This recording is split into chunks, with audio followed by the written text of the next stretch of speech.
अस्सलाम वालेकुम। क्या हाल है सब दोस्तों का? ठीक है जनाब।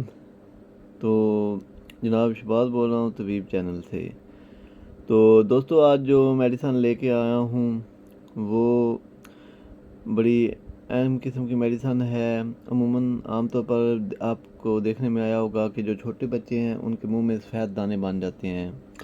वो इतने दर्दनाक होते हैं कि बच्चे दूध पीना छोड़ जाते हैं, ग़िज़ा खाना छोड़ जाते हैं, इतना ज़्यादा उन्हें पेन होता है और मुंह से राल टपकने लग जाती है और दिन ब दिन वो कमज़ोर हो जाते हैं। कुछ खाते पीते नहीं हैं, बुखार हो जाता है, बेचैन हो जाते हैं, सुस्त हो जाते हैं, सुस्ती से पड़े रहते हैं। तो आपने परेशान नहीं होना, आपने बस करना ये है कि बाज़ार से ये माइकोनिल ड्राप जो है ये ले लेना है। माइकोनिल बेसिकली निस्टाटिन बीपी इसका साल्ट है और ये एमसन कंपनी का बनाया हुआ है। और दूसरे नंबर पे जो है ये प्रोबोन डी है, इसमें कैल्शियम प्लस विटामिन D3 है। ये भी बड़ी अच्छी मेडिसन है। इसका जो मैन्युफैक्चरर कंपनी है वो एक्सेस है।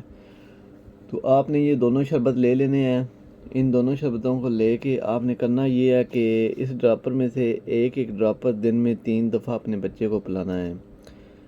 पिलाना इस तरह है कि पहले दवाई मुंह में लगे फिर अंदर जाए। तो अंदर जाए कोई मसला नहीं है, फ़ायदा ही होगा, बाहर नहीं फेंकनी दवाई। और ये एक एक चम्मच सुबह शाम पिलानी है। इन दोनों को आप तकरीबन 5 दिन पिलाएं, आपके बच्चे के मुंह के दाने बिल्कुल ठीक हो जाएंगे, 100% गारंटी से ठीक हो जाएंगे और जो कमज़ोरी हुई है वो भी ठीक हो जाएगी और सेहतमंद हो जाएगा।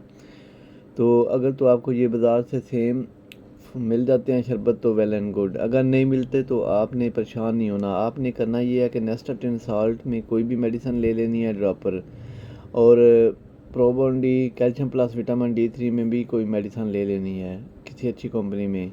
लेके दोनों यूज़ करवाएं आप, इंशाल्लाह फ़ायदा होगा आपके बच्चे को। आपका बच्चा जिस्मानी तौर पर भी फिटनेस में भी बेहतर हो जाएगा और मुंह के दाने छाले जो हैं, राल टपकना, वो भी ठीक हो जाएगी।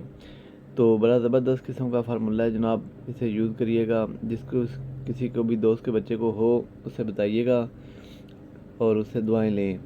बाकी बच्चे को खाने में गर्म चीज़ें अक्सर लोग होते हैं कि वो चाय फीडर में डाल के दे देते हैं, ये बिल्कुल नहीं देनी।